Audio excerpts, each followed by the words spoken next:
What's up, guys? Tuning in again for another episode. This week I got in my front and rear engine motor mounts. Because mine are the original ones to the actual Celica, and the 3S GT weighs way more than my original motor that was in here. You can see here the amount of give that it moves forward when I just give it a little bit of gas. That pulley for the alternator digs into my coolant reservoir. So we're gonna replace that. I got these from Brooks Racing Development. I found them mostly on Facebook, is how I heard of these guys in 3S GT form. So if you guys need anything Celica basically, or 3S GT, these are the guys. They got lots of mounts. Not too bad. I really don't feel like laying on my back and getting these motor mounts out. I'm feeling lazy, but it's a nice day. So hope you enjoy. So here's the front mount. See how low that thing's sitting? It's from all the weight. So we're gonna take that off. I mean, the transmission is sitting on the subframe or the crossover.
See, I split it here, split it in half, and now I'm just hammering it out.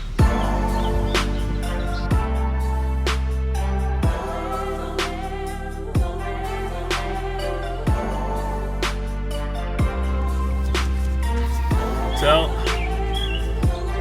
Cut one side all the way through. This side, you can see it was just barely through, so I probably should have done a better job cutting that. I did scuff up the inside of this a little bit. So I'm gonna see if I have any sandpaper in the car. Try to get that down some. Probably will go through no problem.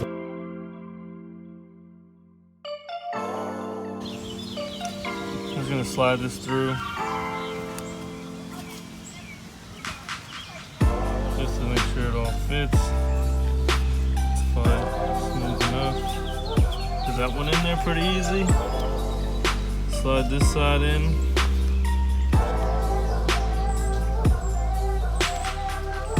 Just go in some more. Got some space there.